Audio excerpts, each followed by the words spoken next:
Salam, Mehriban Görüş verilişlərinin əziz tamaşaçıları. Bugünkü qonağımız kürsüdə qanunları, masa arxasında isə insan ruhunu müdafiə edən, bir tərəfdə Ağcabədinin torpağına bağlı deputat, digər tərəfdən isə sözün halallığına sığınan şair, hörmətli Tahir Rzayevdir. Tahir müəllim, Mehriban Görüş verilişinə xoş gəlmişsiniz. Hoş gördük. Tahir müəllim, neçə ildir deputat fəaliyyətindəsiz?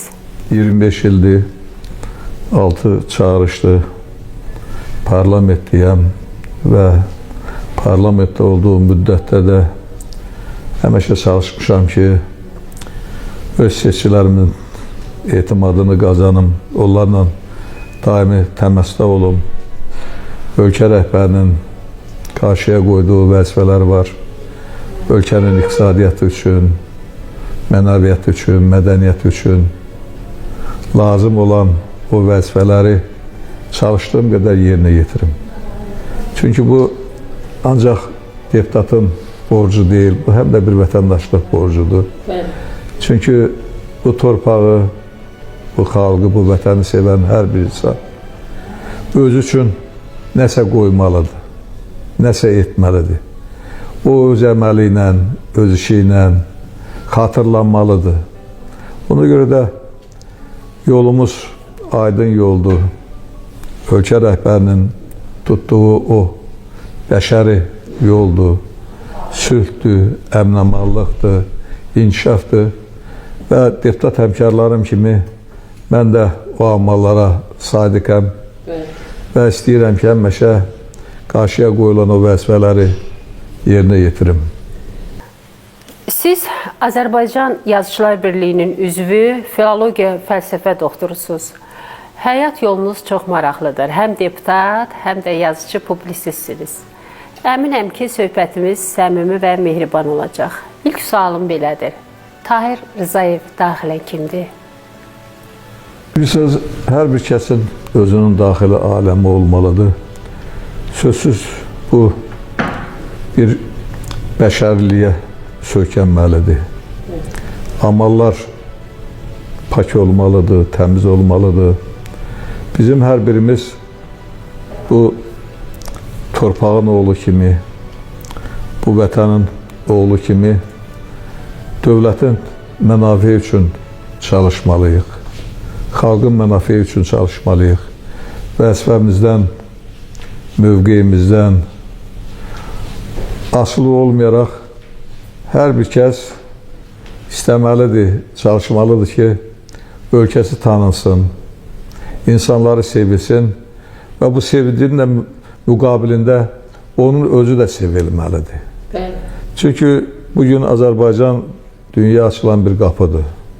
Artıq şükürlər olsun ki, dövlətimiz, xalqımız beynəlxalq aləmdə tanınır. Nəinki tanınır, sevilir. Torpaqlarımız düşməndən azaddır. Biz artıq 30 ilin o istirabların, o ağrıların geridə qoymuşuq. Ancaq o torpaqlar çox çətin mübarizə yolunda geri qaytarıldı, əldə olundu. Çünki milyondan çox qaçqın uzun illərin həsrətini yaşadılar. O torpağa qayıtmaq, o torpaqda yerində işləmək, məhsul yetişdirmək, orada övlad böyütmək və ölkə rəhbərinin qətiyyəti, səyi, o uzaqgörən siyasətin nəticəsində bu mümkün oldu. Çətin bir məsələ idi, müşkül bir məsələ idi, düyünə düşmüş bir məsələ idi.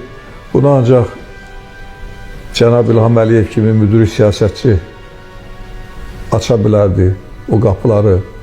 Bu çətin məsələni o həll eləyə bilərdi. Əlbəttə ki, xalqın dəstəyi ilə, ordunun birliyi ilə, insanların öz rəhbərinə sevgisi ilə, rəhbərin insanlara qayğısı ilə bu müşkül məsələ aradan qaldırıldı. Və bugün bizim hər birimiz fəxr eləməliyik, qürur duymalıyıq. Çünki başımız ucadır və mənim də başımın ucalığı bir insan kimi bu proseslərdə iştirak eləməyim əlbəttə ki, qürur vericidir və elə bilirəm ki, mənə görə bizim hər birimizin 10 milyon insanın hər birinin döşündə bir şöhrət ordeni var. Onu cənab prezident bizə bəxş eləyib və bugün qürurluyuq. Və mən də qürurluyam bir millət vəkili kimi, bir vətəndaş kimi, bir yaradıcı adam kimi. Ona görə də mənim də amalım, mənim də istəyim xalqımı xoşbəxt görməkdir. Evet. Torpaqlarımı azad görməkdir, ölkəni inkişafda görməkdir. Və elə bilirəm ki, bu amalda, bu istəkdə olan hər bir insan özünü xoşbəxt hesab eləyə bilər. Çünki imzası imzalar içində olmayan, tanınmayan Azərbaycan bugün dünyaya səs salıb. BMT Təhlükəsizlik Şurasının tribunasından bizim çağrışlarımız eşidilir. Ölkə prezidenti bir lider kimi bugün dünya nümunə göstərilir. Onun bəşəri ideyaları, onun çağrışları nəinki Azərbaycan xalqı üçün, dünya xalqları üçün bir nümunə hesab olunur. Çünki bu bilavasitə tək Azərbaycan xalqının rifahı üçün deyil, dünya xalqlarının xoşbəxtliyi üçün, saadəti üçün bir çağrışdır. Sülh, azadlıq, əmin-amallıq, beynəlxalq normalara sadiqlik ölkə rəhbərinin çağrışlarıdır və biz bugün Davosda çox böyük tədbirlər keçirilir. Ölkə rəhbərinin o tədbirlərdə dünyanın aparıcı dövlət rəhbərləri ilə, şirkət sahibləri ilə, ictimai-siyasi xadimlərlə görüşlərində də bunu aydın görürük, bu çağrışları hiss edirik. Ona görə də ölkə rəhbəri hər bir çağrışa, hər bir beynəlxalq tədbirə dəvət olunur və yenə deyirəm, bu hər birimizə bir qürur verir, bizə bir fəxarət oyadır. Bəli, stimul verir. Tahir müəllim, Qarabağ və Şərq Zəngəzurda aparılan əkin-biçin işləri, orada tətbiq olunan ağıllı kənd layihələri sürətlə davam edir. Böyük qayıdış fonunda insanların həmin torpaqlarda hansı şəraitdə və hansı güzəştlərlə təsərrüfat qura biləcəyi hər kəs üçün maraqlıdır. Bilirsinizmi, o torpaqlar çox bərəkətli torpaqlardır. Mən də Qarabağlıyam. Çünki o rayonlarda dəfələrlə olmuşam. Ancaq o torpaqlar 30 il işğal altında oldu. Əkilmədi, becərilmədi, torpağa, ağaca qayğı göstərilmədi. Çox acınacaqlı bir vəziyyət yarandı. Ancaq torpaqlar işğaldan azad olunandan sonra orada çox möhtəşəm işlər görülür. Hal-hazırda davam edir. Hal-hazırda bu işlər də davam edir. Heç vaxt biz təsəvvürümüzə gətirə bilməzdik ki, işğaldan keçən az bir müddətdə bizim Şuşamıza, Füzulimizə, Ağdamımıza, eləcə də digər rayonlarda elə böyük işlər görülsün, elə böyük infrastruktur layihələri həyata keçirilsin, elə böyük şəhərlər salınsın, məktəblər tikilsin, xəstəxanalar inşa olunsun, yollar çəkilsin, tunellər qazılsın. Bilirsiniz, adam indi görür, düzü təəccüblənir ki, bu hansı vəsait hesabınadır, bu hansı qüvvə hesabınadır, bu necə oldu ki, bu viran qalan, yerlə yeksan elinən ərazilərdə indi belə möhtəşəm bir abadlı işlər görülür. Əlbəttə ki, bunun əsası var. Sözsüz bu, xalqın iradəsindən, ölkə rəhbərinin o torpaqlara, o regionlara qayğısından, diqqəsindən qaynaqlanır. İqtisadiyyatımız güclüdür. Bilirsinizmi? İqtisadiyyatı güclü olmayan dövlət heç vaxt elə möhtəşəm işlər görə bilməz. Və Azərbaycan prezidenti də ölkəyə rəhbəri elədiyi dövrlərdə həmişə bildirirdi ki, biz iqtisadiyyatımızı gücləndirməliyik. Biz ordumuzu möhkəmləndirməliyik. Biz hərbi kadrlar hazırlanmalıyıq. Bu olmasa əgər, biz torpaqlarımızı azad eləyə bilməzik. Və o iqtisadiyyatın gücünə, o birliyin sayəsində o torpaqlar azad olundu. Və bugün də o torpaqlarda görülən işlərin möhtəşəmliyi nəinki bizdə, xarici ölkələrdə gələn o dövlət rəhbərlərində, o ictimai siyasi xadimlərdə, o jurnalistlərdə çox böyük əksərlər yaradır ki, necə ola bilir ki, bu torpaqlar axı viran qalmışdı, bu torpaqlarda indi belə möhtəşəm işlər görülsün. Və sözsüz ki, o torpaqlar ölkə iqtisadiyyatı üçün çox böyük potensiala malikdir. Xüsusilə kənd təsərrüfatının inkişafı üçün. Sovetlər dövründə o torpaqlar ölkənin kənd təsərrüfatı məhsullarının hardasa 15%-ni təmin edirdi. Güclü pambıqçılıq rayonları, taxılçılıq, heyvandarlıq rayonları idi. Orada kənd təsərrüfatının digər sahələri inkişaf edilmişdi. Və bugün bizə qürur doğurur ki, artıq torpaqlar minalardan təmizlənəndən sonra indi əkin dövriyyəsinə daxil olunub həmin torpaqlar. Artıq son illərdə 100.000 hektarlarla həmin ərazilərdə dərli paxlalı bitkilər, taxıl yetişdirilir. Digər kənd təsərrüfatı məhsulları yetişdirilir. Kənd təsərrüfatından uzaqlaşırlar. Bilirsinizmi, ortada olan o durğunluq illəri, xüsusilə o dövrdə 88-ci ildə erməni faşistlərinin bu Qarabağa təcavüzündən sonra, eləcə də o hakimiyyətsizlik dövründə kənd təsərrüfatının o yaratdığı, o yaranan baza demək olar ki, məhv olundu. Çox böyük iri heyvandarlıq kompleksləri var idi, böyük maşın traktor parkları var idi, bizim böyük zavodlarımız var idi, emal sənayesi var idi. Onlar bir neçə ilin ərzində məhv olundu, getdi. Uzaqlaşması da bunların bir 20% olan torpaqlarda ermənilər bunları məhv elədilər.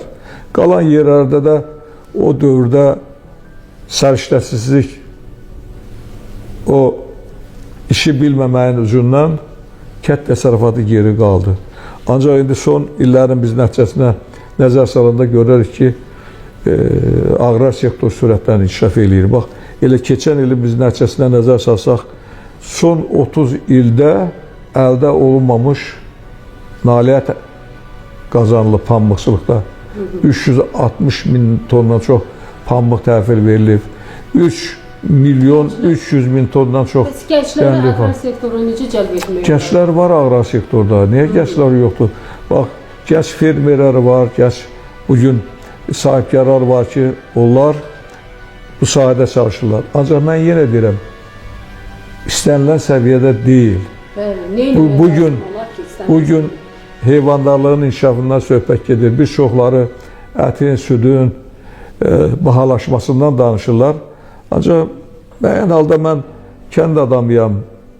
Uzun illər kənd təsərrüfatı sahələrində çalışmışam. Söhbət gedir ki, bazarlardakı bu bahalaşmaların qarşısını almaq üçün nə etmək lazımdır? Bilirsiniz, bugün bazar iqtisadiyyatıdır. Biz dövlətdən bunu tələb eləyə bilmərik ki, bazarda qiymətləri aşağı salsın, ucuzlaşma geçsin. Bilirsiniz, bazar iqtisadiyyatı... Yox, mümkündür. Bu nədən? Bu sağlam düşüncədən irəli gəlməlidir. İnsanlar fikirləşməlidirlər ki, bu kətdə yaşayırsa əgər, kətdə başqa vəzifə yoxdur. Müəllimdir, müəllimliyini eləyir. Müəllim kimi. Həkimdirsə orada həkimliyini eləyir. Digər müəyyən dövlət qulluqçusa, bir neçə dövlət qulluqçusu o kətdə idarə etmədə iştirak eləyir. Kətdə nə var? Kətdə torpaqdır, bir də sudur, bir də insandır. İnsan bilməlidir ki, bunun pay torpağı var. Bunun pay torpağı var. Bunun suyu var. Kənd üçün müəyyən imkanlar yaranır. Bilirsiniz, son 4 dövlət proqramı, sosial iqtisadi inkişafa dair dövlət proqramı. Bilirsiniz, kəndlərimizi nə qədər abadlaşdırıb. Artıq bütün kənd yolları müasirdir. İşıq daimi var. Su daimi var. Müəyyən problemlər olsa da qaz var. Əgər o şəraitlər varsa da. Bu zəhmətdən asılıdır. Bəzi gənclərimiz, mən açığını deyim, xoşlarına gəlmir. Onlar zəhmətə qatlaşmaq istəmirlər. Nə eləmək lazımdır? Onlar bilirsiniz nə edir? Bu yenə deyirəm, bunun üçün çox güclü maarifləndirmə aparılmalıdır. O kətlərə izah eləmək lazımdır ki, kətçilərə, o kətdə yaşayan gənclərə, sən Bakıya gəlirsən, bax Bakıda nə edirsən? Bilirsiniz, şəhərdə indi nə qədər o negativ hallar artıq yol verilir. Bugün bax, oğurluq hallarıdır, narkomaniyadır, ondan sonra digər mənfi hallardır. Sayı çoxalıb əvvəlki illərə nisbətən. Bunun da çoxuna yol verən gənclərdir. Onlar gəlirlər şəhərə, şəhər müddətində 1 ay, 2 ay, 3 ay görürlər ki, burada da elə bir iş tapa bilmirlər, zəhmətə qatlaşmırlar, başlayırlar əyri yollara getməyə. Ancaq o zəhmət çəksə əgər, kətdə bu şərait var, bu imkan var. Yenə deyirəm, elə bilirlər ki, yüngül əziyyət çəkməklə hər şeyi qazanmaq olar. Amma yox, mütləq o torpağa əlmək lazımdır. Torpaqdan istifadə eləmək lazımdır. Və bugün elə insanlar var ki, kətdə, elə sahibkarlar var ki, onlar əməlli başlı mən deyərəm, istənilən səviyyədə dolana bilirlər. Çünki əkirlər, becərirlər, yığırlar, istifadə edirlər və planlı şəkildə. Ancaq birdən mən deyirlər, ət bahalaşıb, deyirəm, sənin həyatında həyatyanı sahan var, pay torpağın var, heyvan saxlayırsan, quş yetişdirirsən, sən burada bir xırda buynuzlu malqaran var, deyir ki, ay müəllim, əziyyətlidir. Deyirəm, onda deyirsən, ət bahalasın. Sonra mənə nə deyirlər? Deyirlər, müəllim, artıq o kət qızlarından deyir, sağım deyir, inək sağmaq vaxtı keçib. Mən də onlara sual edirəm, yaxşı, onda sən ət istəmə, süd istəmə, yağ istəmə. Bizim də gəncliyimiz olub da, mən düzün deyirəm, şəhərdə yaşamışıq biz, bizim həyatımızda inək saxlamışıq, qoyunlarımız olub, ondan sonra ağaçlara baxmışıq, meyvə yetişdirmişik. Ancaq demək olar ki, gənclər qalmayıblar. Qalmayıblar və yenə deyirəm, orada heç insan öz həyatında meyvə ağaçlarında bəslənmir. Görürsən ki, 1 hektar torpaq sahəsi var, həyatyanın torpaq sahəsi var, bir dənə ağac yoxdur. Su da yanından geçir. Bilirsiniz, kənd mütləq o torpaq insanı yaşatmalıdır. Kənd mühitində hər bir kəs işləməlidir. Tahir ki, parlamentdə kəndlər haqqında yeni qanunlar nə vəd verir? Bilirsiniz, biz artıq bir neçə ildir mən Aqrar Komitəyə rəhbərlik eləyirəm və biz hardasa 95-ci ildən bəri hesablasaq, o parlamentdən müzakirə olunan qanunlara edilmiş dəyişikliklərin mən siyasət aparmışam. 400-ə yaxın hüquqi normativ sənəd var. Bunlar qanunlardır, qanunlara edilmiş dəyişikliklərdir, əsaslanmalardır. Sonra konvensiyalardır, beynəlxalq müqavilələrdir. Bunların çoxu da əksəriyyəti də kənd təsərrüfatı ilə bağlıdır. Elə bir milli məclisin elə bir yığıncağı olmur ki, orada kənd təsərrüfatı ilə əlaqəli hansısa bir məsələyə müraciət edilməmiş olsun. Yəni olur, tez-tez. Əlbəttə ki, bilirsiniz, bu bugün günün tələbidir. Bugün aktualdır ki, mütləq dövr zaman reallıqlar yeni problemlər qarşıya qoyur. O problemləri aradan qaldırmaq üçün artıq köhnə qanunlarla işləmək olmaz. Ona görə də 20 il bundan əvvəl qəbul olmuş qanunlara əlavələr, dəyişikliklər etmək lazımdır. Ya onu yenilənmək lazımdır və bu proses gedir. Ancaq bu qanunların yerinə yetirilməsi məsələsinə gələndə gərək yerdə bunun mahiyyətini dərindən anlamış olsunlar. Bunu başa düşmüş olsunlar. Yoxsa bəzən elə olur ki, yerdə torpaq mülkiyyətçisi o qanunda qarşıya qoyulan vəzifəyə əməl eləmir. Sonra gileylənir. Niyə mənim torpağım belə oldu? Niyə mən subsidiya ala bilmədim? Niyə mən torpağı analizdən keçirdim? Mənə əlavə ödənişlər verilmədi. Ancaq hər şey qanunla olmalıdır. Bax, Tahir müəllim, aydındır. Bu əqrar sahədə qəbul edilən yeni qanunlar subsidiyaların verilmə qaydaları və fermerlərin qarşılaşdığı bürokratik müayinələr danılmazdır. Tez-tez deyirlər ki, kənd təsərrüfatının subsidiyaları bəzən yerinə çatmır və ya səmərəsiz xərclənir. Bunları aradan qaldırması üçün nə etmək lazımdır? Və mexanizmə nəzarəti necə daha şəffaf etmək olar? Aqrar sahədə subsidiyalar verilməsi mexanizminin təkmilləşməsi haqqında çox mühüm bir qanun var. O qanundan sonra Yəni bu danılmazdır da kəndlilər arasında mən deyim də bunun səbəbləri. Çox rast İndi gəlirik. elə ona görə gəldik. Çox sağ olun. Siz ardıcıl bunu dediniz. Mən də davam etdirmək istəyirsiniz. Bax, torpaqların analizi məsələsi var. Bu nəyi tələb eləyir? Tələb eləyir ki, hansı sahədə pambıq əkmək olar? Hansı sahədə məhsuldar buğda yetişdirmək olar? Onun üçün mütləq mütəxəssis rəy lazımdır. Bu torpaqlar analiz olunmalıdır. Analiz olunandan sonra həmin yerlərdə əkilən məhsula subsidiya verilməlidir. Və çox təəssüflər olsun ki, bir çox hallarda insanlar bunun fərqində deyirlər. Onlar deyir ki, mən bu şorlaşmış torpaqdır, elə burada mən buğda əkməliyəm, ya bu pambıq yetişdirməliyəm və mən subsidiya almalıyam bunun üçün. Tahir müəllim, indi hər kəndlinin özünə məxsus bacarığı var da, marağı var torpağa. Marağı var torpağa. Mən yenə deyirəm, əgər doğrudan kətçi istəyirsə, bunun pulu olsun, bir yaxşı məhsul yetişdirsin, onda torpağı yararlaşdırmalıdır birinci. İkinci, mütləq münbit torpaqda taxıl əkməlidir, pambıq əkməlidir. Yoxsa iki tərəfli ziyana düşəcək o. Niyə məsələn pambıqdan, taxıldan bəhs edirsiniz? Ya heyvandarlıq olsun, digər sahələr olsun. Bilirsiniz, bu məsələlər bir neçə dəfə Milli Məclisdə də səsləndirdi. Sonra mən Kənd Təsərrüfatı Nazirliyinin müvafiq agentliyi ilə əlaqə saxladım ki, bax bu nə məsələdir ki, filan rayonda deyirlər ki, ta ki 300 nəfərə subsidiya verilməyib taxılçılıqda. Araşdırdıq, gördük ki, bunlar qanunvericiliyin tələblərinə əməl eləməyiblər. Vaxtında sənədlərini təqdim eləməyiblər. Vaxtında o torpağı analizdən keçirməyiblər.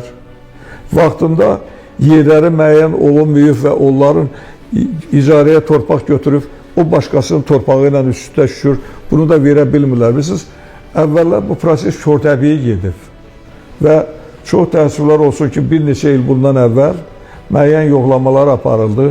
Elə rayonlar oldu ki, orada məsəl üçün həddindən artıq 3 qat artıq gördülər ki, burada taxıl əkiblər. Halbuki o torpaq yoxdur. Subsidiya verilmək xatirinə orada çox mənfi hallara yol verilmişdi, araşdırıldı və müəyyən inzibati tədbirlər görüldü. Həmən adamların eləsi oldu ki, məsuliyyətə cəlb olundu. Ancaq indi dövlət istəyir ki, hər şey şəffaf olsun, düzgün olsun. Ona görə də sahibkar bilməlidir ki, burada pambıq əkəcək və onun üçün o yeri hazırlamalıdır. Vaxtında o elektron informasiya vasitəsində oturmalıdır orada.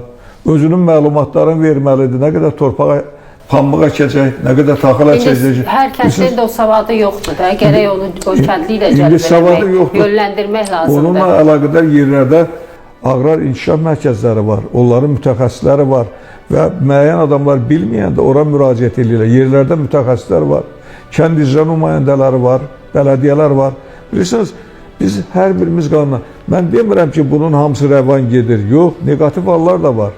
Ancaq bu negativ halların çoxu müəyyən qaydada o qanunvericiliyə əməl olunmamasından irəli gəlir. Və sözsüz ki, mən yenə deyirəm, əgər o hallar olmasaydı, biz daha çox məhsul əldə eləyə bilərdik. Bugün Azərbaycan gəncləri kənd təsərrüfatından dediyimiz kimi uzaq durmağa çalışırlar. Sizcə aqronom və ya zootexnik olmaq üçün hansı maddi və ya mənəvi stimulla kəndə qaytarmaq olar? Mən yenə deyirəm, torpağa həvəs olmalıdır.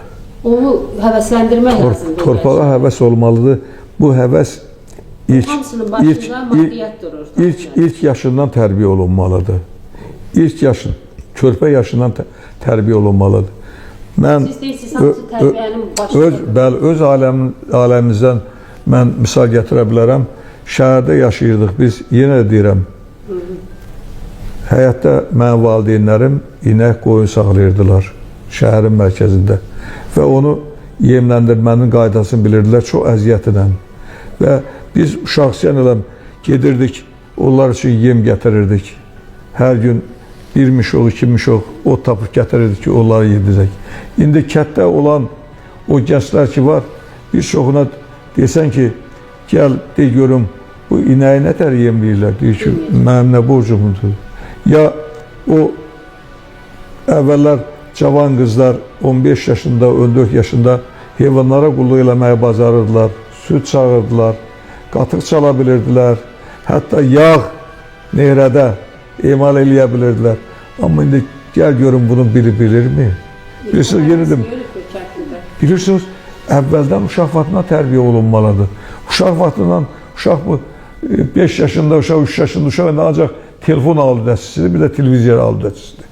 Ona valideyn, ata-ana deməlidir ki, ay oğlumdur, gedək mənlə o yeri bir qazaq, o yerdə bir gül əkək, o yerə bir çiçək bastıraq, ya orada bir görək nə əkə bilirik. Uşaq bir yaşdan tərbiyə olunmalıdır.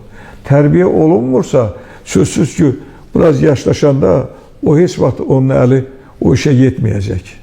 Ona görə də mən yenə deyirəm, bu tərbiyə məktəbdən gəlməlidir, ailədən gəlməlidir. Siz fikir verin ki, əvvəllər orta məktəblərdə əmək təlimləri dərsiz keçirirdilər.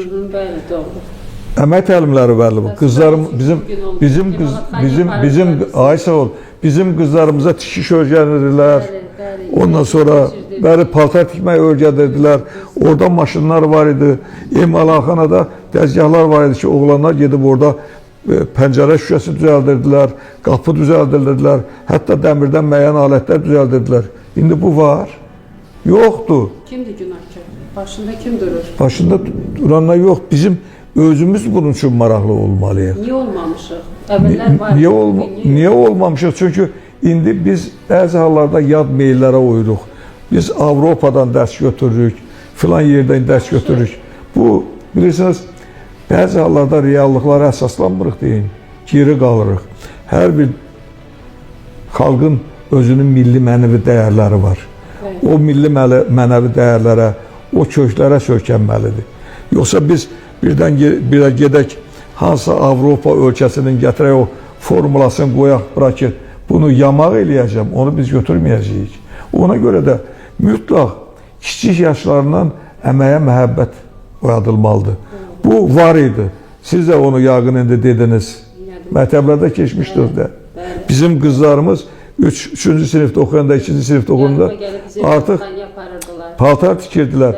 Məktəbin həyətində artıq göyərçin saxlayırdılar, quşlar bəsləyirdilər.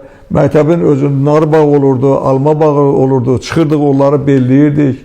O ağaçları biz buduyurduq. Ondan sonra oranı biz suluyurduq. Bilirsiniz, nə qədər adama ləzzət verirdi. İndi bu gedib valideyn də, kətdə olan valideyn də çox vaxt bunu təbliğ eləmir. Səhər durur, gedir, uşaq qaldı. Ondan sonra uşaq bilmir nəyinə məşğul olur. Uşağın ancaq iş odur ki, televizorun qabağında baxsın.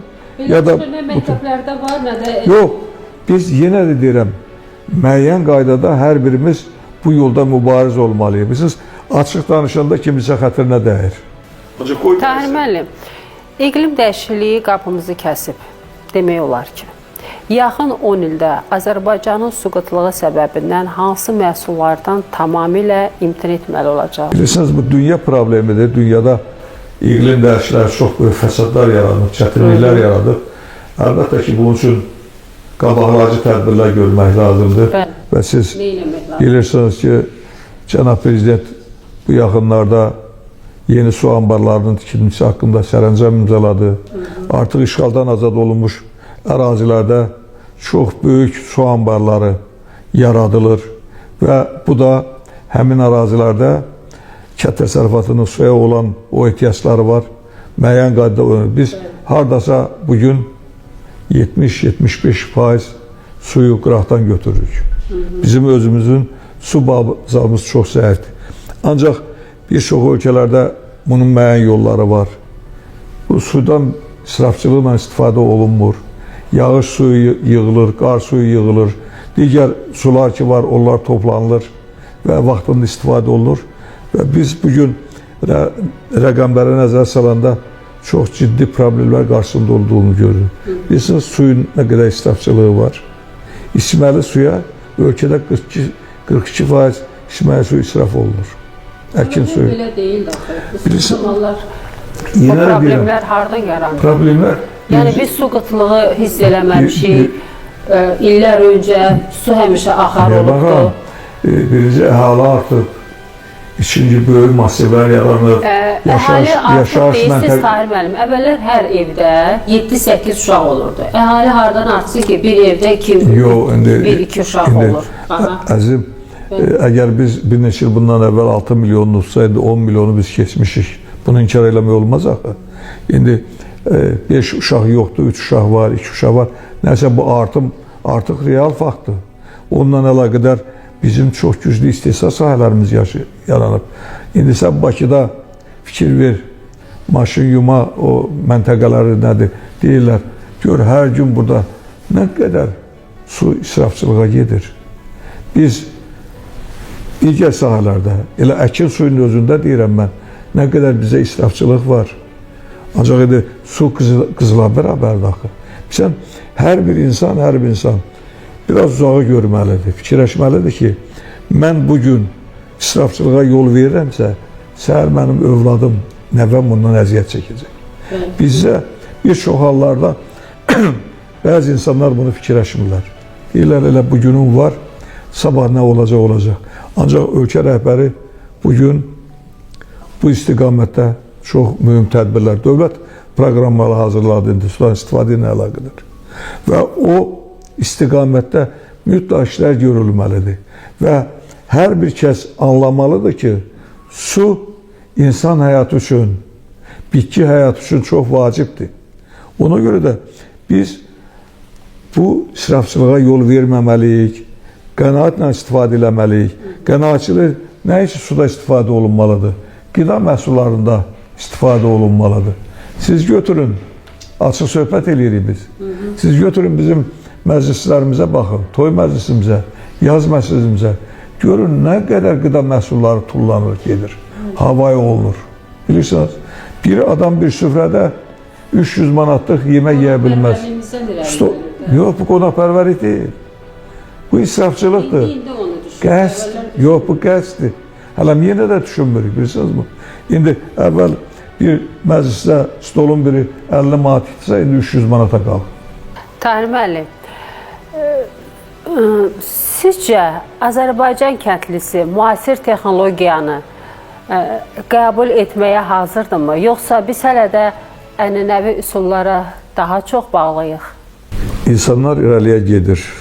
Mən düzün deyim, Azərbaycan kəndlisi də, Azərbaycan insanı da yeniliyi qavramaq, yeniliyə əməl etmək əzmindədir. Və bugün müəyyən sahibkarların o kəndlərdə gördüyü işlər bunu deməyə əsas verir. Müasir texnologiya, qabaqcıl təcrübə, toxumdan, pambıqdan, digər məhsullardan səmərəli istifadə etmək demək olar ki, onların özlərinin bir həyat prinsipinə, iş prinsipinə çevrilib. Qabaqcıl təcrübə var, ancaq gerilik də var. Bir çoxları elə yenə də köhnə üsullarla işləmək istəyirlər. Bu da ümumi məhsuldarlığa, ümumi gəlirə ziyan gelir. Yox, bacardıqlar bilirsiniz də var. Hər bir insan fikir verməlidir ki, artıq köhnə üsulla irəli getmək mümkün deyil. Bunu uşaq da, ağlı kəsən uşaq da başa düşməlidir. Necə dəstək olmaq olar kəndliyə? Bilirsinizmi, mən bu telefondan müəyyən hələm formada istifadə eləməyi o qədər bilmirəm. Amma mənim 5 yaşlı nəvəm bunu məndən yaxşı qavrayıb. Çünki artıq o bilir ki, yol texnologiya yoludur və kompüter o məndən yaxşı idarə eləyir. Bilirsinizmi? Hər bir kəs bunu anlamalıdır. O deyirlər, zamanı şah. Bəli, zaman bunu tələb edir. Yaxşı yaşamaqdan ötürü, yaxşı oxumaq lazımdır. Yaxşı mütəxəssis olmaqdan ötürü biliklərə mükəmməl yiyələnmək lazımdır. İndi bu açıq deyim də, mən sizə, siz də açıq adamsınız. Bu dünyanın gedişini yaxşı görürsünüz, yaxşı bilirsiniz. 3 ilə universitet qutaran uşaq kimə lazımdır? Ya 150 balla, 120 balla o universitetə qəbul olan, 4 il orada gəlib gedən və gücün bitər oranı qutaran mütəxəssis lazımdırmı? Lazım deyil. Mənim üçün o peşə sahəsinə getsə, sənət ölkəsi dair. Bizdə bir çox hallarda qarşımızı kəsən, uşaqlarımızı kör eləyən nədir? Hər bir valideyn istəyir ki, onun oğlu qızı diplom alsın, ali təhsil alsın. Ancaq Allahın verdiyi bir fitri istedad var. Bir də biliklərin təkmilləşməsi var. Uşaq əgər qavraya bilmirsə, qoy 9-cu sinifdən o geçsin, bir sənət öyrənsin, o torpağa əyilsin, o bir iş sahibi olsun, peşə sahibi olsun. Ancaq valideyn deyir, yox, müəllimin yanına getməlisən, hər ay səni hazırlaşdırmaqdan ötürü bu qədər vəsait verəcəm və instituta girməlisən. Tahir müəllim, suni ət və laboratoriya şəraitdə yetişdirilən məhsullar kütləvləşir. Sizcə, gənclikdə klassik Azərbaycan kəndi öz əhəmiyyətini itirməyəcək ki? Mən elə bilirəm itirməməlidir. Çünki o laboratoriyalarda bizə lazımdır, o analizlər də lazımdır. Əgər doğrudan o analizlər, o laboratoriyalar olmasa, biz yüksək məhsul yetişdirə bilmərik. Bilirsiniz, bugün mən bir neçə gün bundan əvvəl mən əkinçiliyin üstündə oldum. Orada o toxum sortlarının yetişdirməsi ilə maraqlandım və məlum oldu ki, Azərbaycanda son illərdə 100 adda yeni toxum məhsulu yetişdirilib. 2 növ yetişdirilib. Bilirsinizmi? İndi bizim çoxumuz bunların adını bilmirik. Və çox sahibkar hələ bundan xəbərdarsınız. Bilirsinizmi? O laboratoriyalar, o analizlər, o elmi kəşflər olmasa, biz heç vaxt yüksək məhsul əldə ala bilmərik. Onlar olmalıdır. Ancaq sahibkar, iş adamı daim həmin prosesləri izləməlidir. İzləməlidir ki, bu torpağına hansı toxumu əksə, oradan yüksək məhsul ala bilər. Bu hansı heyvanı saxlasa, oradan yüksək süd məhsul ala bilər, ət məhsul ala bilər. Bilirsiniz, əlbəttə ki, bu klassik əkinçiliyə, klassik müəyyən adət-ənlərə mane olmamaq şərti ilə. Azərbaycan kəndlisi daim torpağa bağlı olub. Bugün də bağlıdır. Ancaq müəyyən məsələlər var, hələ onu dərk eləməkdə, onu işə tətbiq eləməkdə gecikir. O mütləq irəliyə baxmalıdır. Əlaqələr yaratmalıdır. İndi biz tez-tez beynəlxalq konferanslarda da oluruq. Yerdə də bu istiqamətdə çox böyük tədbirlər keçirilir. Və görürsən ki, xarici bir alim elə gözəl izah eləyir ki, ya bir adi sahibkar, xaricdən olan adi bir sahibkar, iş adamı, o məsələlər ilə sağlam münasibət, elə ətraflı münasibət bildirir ki, adam məhəttər qalır. Alim, bu da kətçi. Bunların ikisi də eyni fikirdədir. Bizim də ortamızda elə mütəxəssislər var. Az deyil. Məsələn, kimdir adını? Çoxdur. Birinin adını çək. Çox. Yəni o qədər alimlərimiz var ki, məsələn, indi İbrahim müəllim var. Qabaqlar Aqrar Universitetinin rektoru olub. Pambıqçılıqla əlaqədar onun çox gözəl Səfərov, çox gözəl onun fikirləri var. Faiq müəllim Əkinçiliyin İnstitutunun direktorudur. Baxdıq, çox orada bizim alimlər yaxşı kəşflər eləyiblər. Bugün Aqrar Universitet, Zəfər müəllim bu istiqamətdə yaxşı işlər görülür. Artıq biz bu yaxınlarda həmin Aqrar Universitetinin rektorunun Milli Məclisdə komitə olaraq bir dinləməsini keçirdik. Orada çox maraqlı faktlar deyildi. Bugün Aqrar Universitet 20 xarici ölkə ilə əlaqələr qurub. O fikir mübadilələri, təcrübə mübadilələri aparırlar. Əvvələ gələ Aqrar Universitetdə maraq az idisə, indi bilirsiniz, artıq bir çox xarici ölkələrdən, İngiltərədən, Rusiyadan, digər ölkələrdən orada tələbələr oxuyur. Yüzlərlə tələbə var orada. Artıq 345 nə qədər xarici tələbə bu dəqiqə universitetdə oxuyur. Bilirsiniz, bunlar nədən irəli gəlir? Bunlar ondan irəli gəlir ki, artıq maraq var. Və siz əgər Aqrar Universitetin o təcrübə sahəsi ilə tanış olsanız, orada yaradılan o şəraiti görsəniz, oradan da deyirsiniz ki, irəliyə doğru nə qədər inkişaf var. Ancaq bunun təbliğatı lazımdır. Bunun izahı lazımdır ki, o uşaq bilsin ki, bu universitetə gələcək, burada nəzəri biliklər almaqla bərabər həmən təcrübə sahəsində gedib heyvanlara baxacaq, orada balıqçılığa, orada pambıqçılığa, toxumçuluğa, digər sahələrə maraq göstərəcək və onunla tanış olacaq. Bunun geniş təbliğatı lazımdır və çox hallarda biz bunu təbliğ eləyə bilmirik. Gərək təbliğ eləyək. Tahir müəllim, siz həm siyasətçisiniz, həm də qələm adamı. Hansı Tahir Rzayev daha azaddır? Tribunasındakı yoxsa ağ vərəqdə baş-başa duran Tahir müəllim? Belə baxın, hər bir insanın özünün bir maraq dairəsi olmalıdır. Sənətə, musiqiyə, rəssamlığa, digər sahələrə. Çünki mən o insana xoşbəxt hiss edirəm ki, o öz milli dəyərlərinə üstünlük verir. Hardasa bir sahə ilə məşğul olur. Mən lap orta məktəb yaşlarından poeziya vurğun olmuşam. 13 yaşında ilk şeirim çap olunub qəzetdə. O gündən bugünə kimi mən yaradıcılıqla məşğulam. Artıq 29 kitabım nəşr olunub. Bunun 20 bilirdim, maşallah. 29 kitabdır. Bunun əksəriyyəti poeziyadır, şeirdir. Bu əlbəttə ki, mənim bir mənəvi dünyamdır.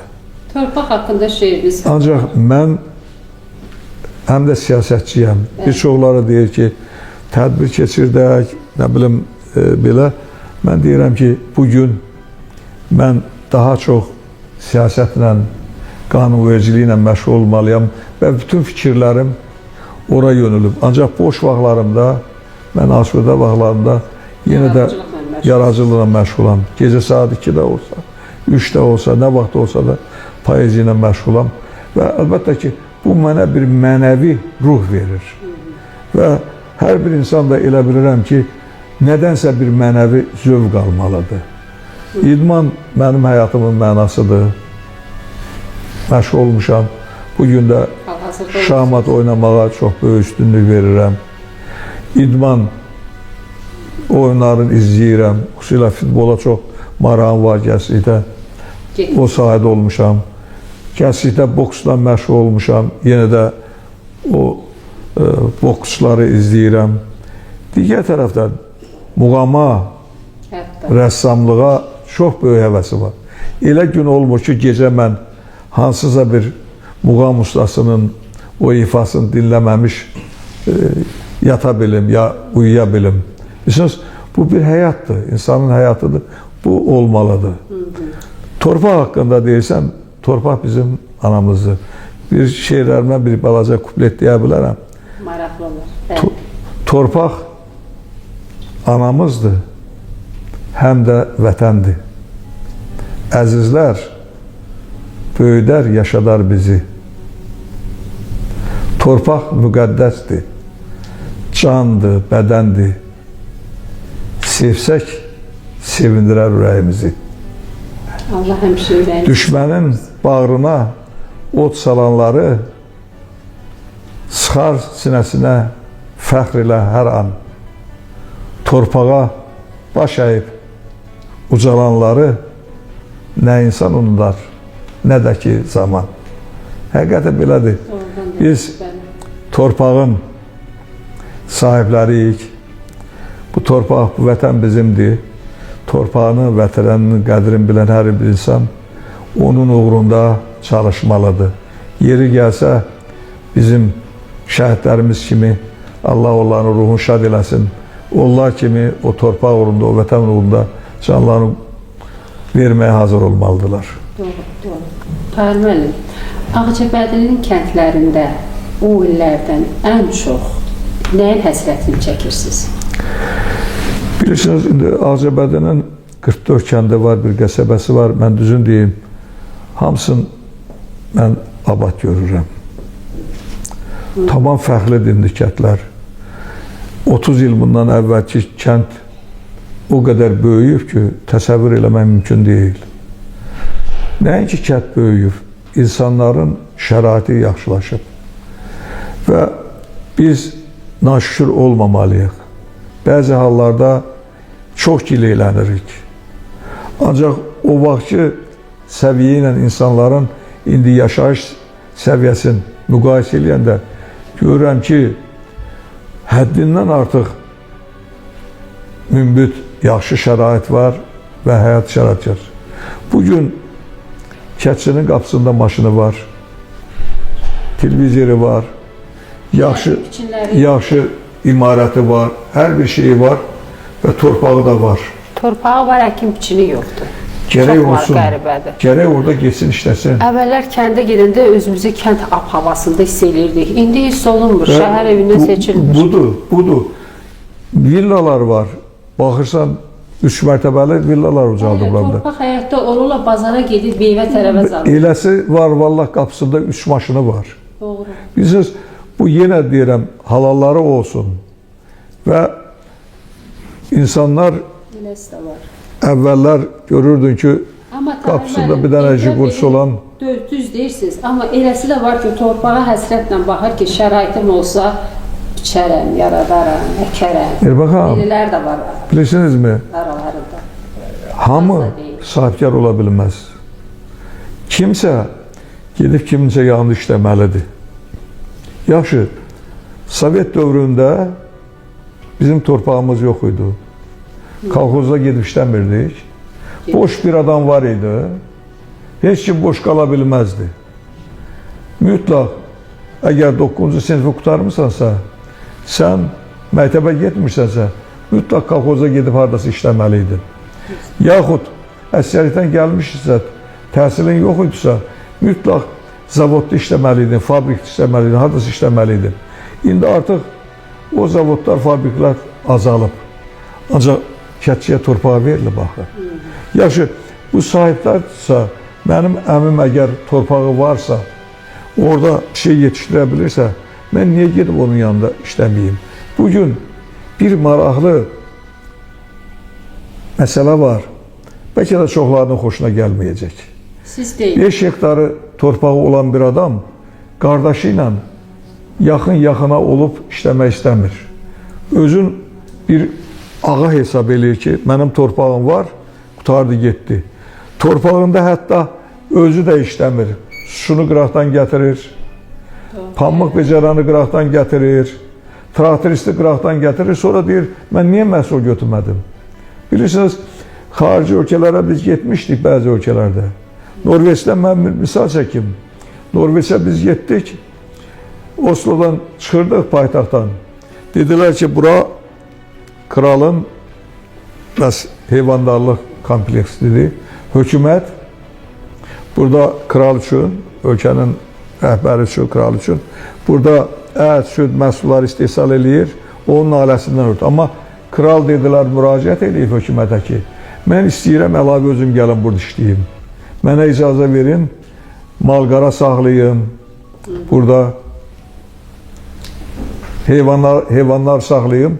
İcazə verir, saat 3'də deyir, kral öz yoldaşını götürür, gəlir bu fermiyə, orada deyir, onlar heyvanları bəsləyirlər, ondan sonra onları yetişdirirlər, deyir, onun deyir, əldə olunan məhsulu deyir, uşaq bağçalarına verir, yetim xanalara göndərir. Bilirsiniz, indi, əlbəttə ki, indi bilirsiniz, indi 5 hektar yeri olan qardaşı ilə böyür-böyrədir, biz kooperasiya haqqında qanun qəbul elədik ki, bu kiçik təsərrüfatlar birləşsin, səmərəli işləsinlər. Çünki 3 hektar yerə kombayn gəlir, biçir, sonra gedir 10 kilometr o birisini biçir. Dedik birləşsinlər, heç kim getmədi buna. Bilirsiniz, bax, Anladım. problemlər oradan yaranır. Tahir müəllim, vaxt qıtlığından gəlin biraz qısa eləyək, amma səmimi sizin yaradıcılığınıza toxunmaq istəyirəm. Bu şeirlərinizdə tez-tez vətən, torpaq sevgisi var. Heç olubmu ki, çətin bir siyasi qərar anında bir şeir misrası dadınıza çatsın? Bilirsiniz, valla, mən yenə də deyirəm ki, Şeirlə başa salmısınız? şeirlə çox adam başa salmaq olur. Yəni, bəli. Şeirlə, Elə- bilirsiniz, Yəni, olubmu elə hal ki, şeir misrası? Niyə olmayıb ki? Hə. Bilirsiniz, indi Allah Bəxtiyar müəllimə rəhmət eləsin, mənim müəllim olub Vahibzadə, onun həyat nəşrinsən şeiri var, böyük bir poemadır o. Mən onu yarım saat əzbər deyirəm. Müşfiqin yenə o bağ olaydı şeirdir. Əli Kərimin rəhmətliyin Qaytar ana borcunu, bunlar böyük poemalardır. Bunları əzbər öyrənmişəm mən və demək olar ki, 2 gündən bir təkrarlayam.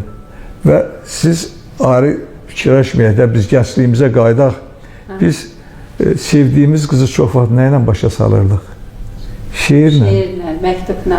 Əli Kərimin belə ki, gözəl qız sən saf susan, 2 qəl var susan, mənsə səni sevirəm, susuzluğun od vurub, köz kimi yandırdığı dodaq su sevən kimi. O isə səni sevir, rahatca bardaş qurub, kabab üstdən sərin su, pis olmaz deyən kimi. Gözəl qız sən ışıqsan, ömrümə yaraşıqsan, mənsə səni sevirəm, iynənin ucu boyda ışığa həsrət qalan, göz ışıq sevən kimi. O isə səni sevir, bir şən, mağarada, toyda işıqlardan yaranmış, yaraşıq sevən kimi. Danış, ucalsın səsin, qısılmasın nəfəsin, mən ki səni sevirəm Bakıdan, Daşkəsəndən gələn bir səda kimi, səs kimi, qüdrət kimi. O isə səni sevir, gizli deyir ki səndən bir otaq küncündəki qəmli sükunət kimi. Bu mən, bu sən, o da sən. Deyə görək nə deyirsən, ancaq yaxşı fikir ver bu iki məhəbbətə. Daha heç nə demirəm, nöqtə, nöqtə və nöqtə. Cavan bir oğlan istədiyi qıza bu şeiri oxuyur. Qız hansı halda ola bilər? Sözsüz ki, qız təsirlənməlidir, oğlana vurulmalıdır. Sən poeziyanın, musiqinin dili çox şirindir, çox yatımlıdır. Ona görə də əlbəttə ki, yeri gəlir elə nəsihətli şeir var ki, onu deyəndə o qarşıdakı adam sarsılır, o zamana baxır. Bəxtiyar müəllim deyir, qocaldır insanı, qocaldır zaman, ürəyin ateşi közü qocalmır, dağları, daşları qocaldan zaman, nə eləyəm bəs özü, niyə özü qocalmır? Getdi baharımız, yer qışa qaldı, düzlər qara qaldı, yağışa qaldı, bizimki bir quru baxışa qaldı. Neyniyək? Arzunun gözü qocalmır. Bəxtiyar, düşünək dərindən dərin, xəyallar möhtəşəm, arzular şirin. Əsl sənətkarın, əsl şairin özü qocalsa da sözü qocalmır. İndi bunu hansısa bir adam oxuyanda zaman haqqında, o yaş haqqında bir təsəvvür olunur. Doğrudan da insan qocalır. İnsan xeyirxah olmalıdır. İnsan əgər sənətkar, yaxşı sənətkardırsa, o ölüb gedir, ancaq əməli qalır. Bəxtiyarların, Nizamilərin, Füzulilərin, Səməd Vurğunların həyatı budur. Eləcə bizim böyüklərimizin həyatı budur, ulu öndərimizin həyatı budur. Dünyadan keçənlərimizin həyatı budur ki, bir hikmət, nəsiyyət yoludur. Ona görə də əlbəttə ki, sənət ölməzdir. Nə qədər bu torpaq var, cəmiyyət var, sənətdə yaşayacaq. Tahir müəllim, gənclərə məsləhət verməli olsaydı, siyasətə gəlin deyərdiniz, yoxsa ədəbiyyatdan uzaqlaşmayın? Yox, mən gənclərə istəyərdim ki, qabiliyyəti, bacarığı olan gənclər inkişaf eləsinlər. Siyasətdə də olsunlar, ədəbiyyatda da olsunlar, mədəni həyatda da olsunlar. Ancaq savad meyardır.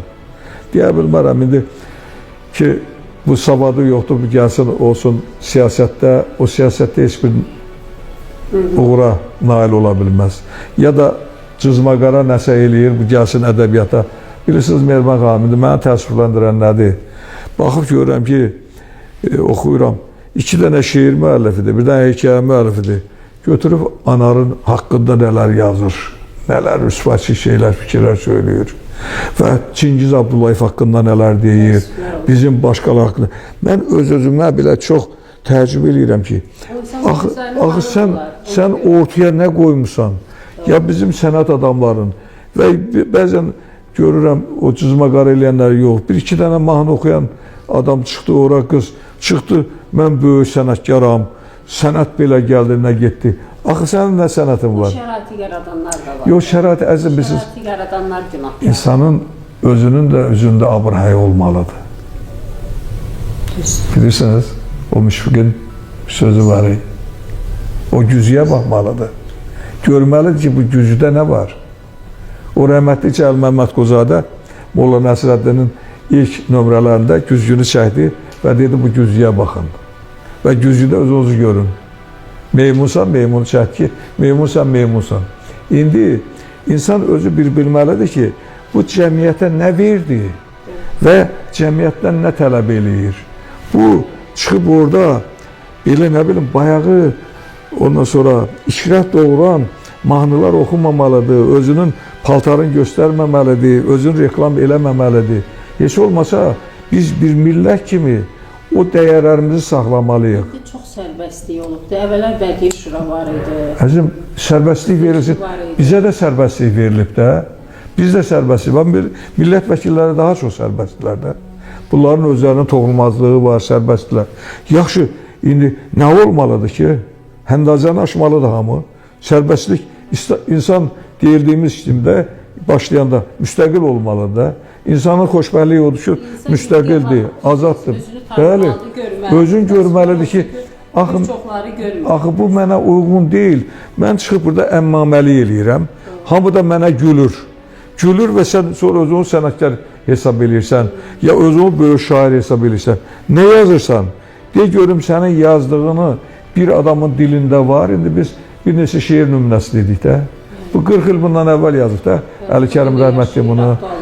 Aktuallığını itirib. Digərləri biz Səməd Vurğunumuzu, Nizamimizi, Həbəşə Xatib. Bunlar axı əsrlərlə bundan əvvəl bunu yazıblar. O sənət odur.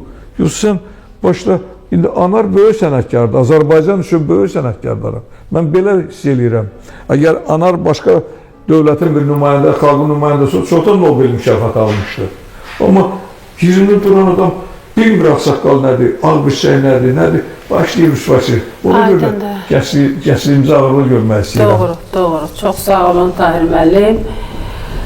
Tahir müəllim, bugün bizə həm bir millət vəkilinin ciddiyyətini, həm də bir şairin kövrək qəlbinə xas səmiyyətini bəxş etdiniz. Söhbətimiz üçün təşəkkür edirəm. Həm siyasi, həm də yaradıcılıq fəaliyyətinizdə sizə uğurlar arzulayıram. Arzu edirik ki, dövlətimizin qüdrətini, millətimizin birliyi, sizin kimi ziyalılarımızın sənət eşqi hər zaman sarsılmaz olsun. Hörmətli tamaşaçılar, bununla verilişimiz sona çatdı. Sağ olun. Mehriban görüş verilişinə qədər.